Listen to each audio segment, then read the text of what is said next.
Okay, so today we are going to be talking about the fastest way to get these polar sets in Project Slayers. If you do not know how you get the polar sets in the first place, is you get the polar bottoms and the polar top from Ugahava, and the polar mask is from tier 5 chests. The mask and the top are both 0.5% chances, and the bottoms are 0.25% chance. The bottoms are slightly rarer. I do believe these are better than Devourer bottoms, so that could be why these are rarer in total.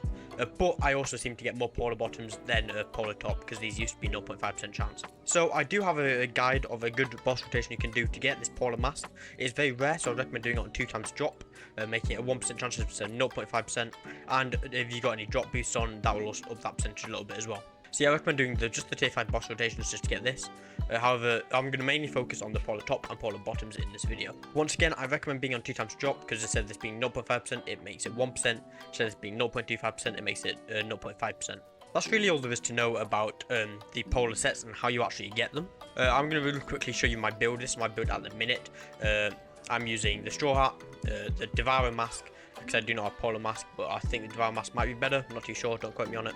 The Vigilante scarf, this Kesoheki necklace, the polar top and polar bottoms. I'm using the Stone Pillar uniform, this Haori that gives drop rate, I'm pretty certain. Yeah, this Haori that gives drop rate. I could get rid of it and do a little bit more damage, which I think I might do, so I'm going to change my build to this.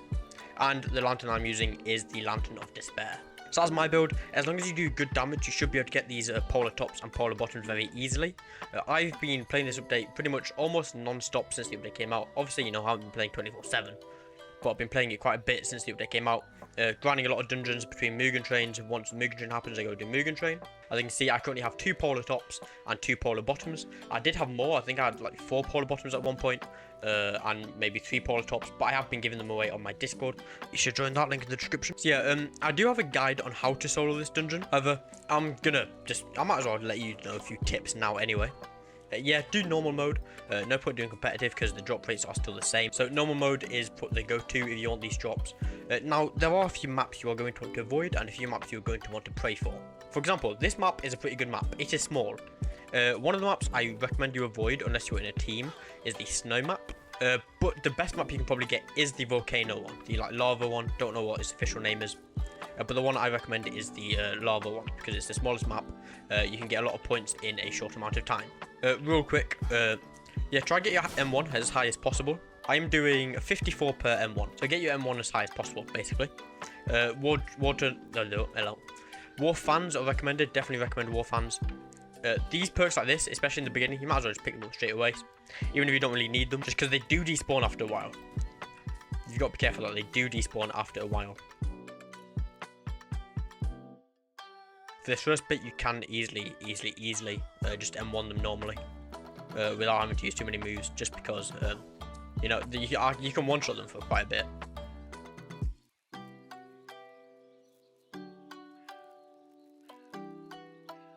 Now, what I do recommend is this orb right here, the one with the eyeball. It basically just freezes everyone, and I recommend avoiding that.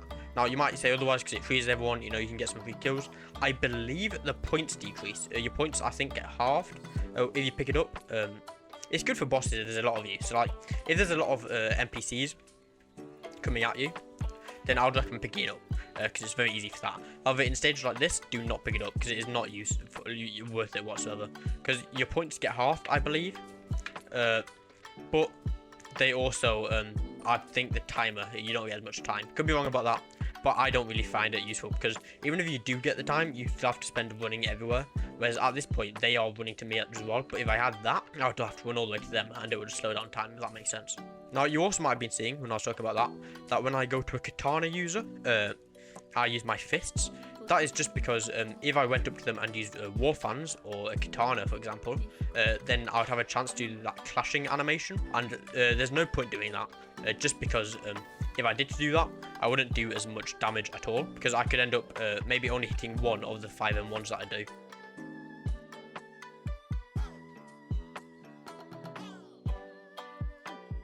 Oh, we did get the Petrify event. This is very similar to that orb over there, the one with the eye that freezes everyone. If you get the Petrify event and they're petrified and there's no one on the map, then yeah, sure, go for them. However, if there are NPCs on the map, do not go for the ones that are petrified, because you don't really get anything from them. I don't know if you get any points. I don't think you do for those ones, but I also don't think the timer goes up at all. So you just want to avoid the petrified ones if you do get that stage.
Okay, we died.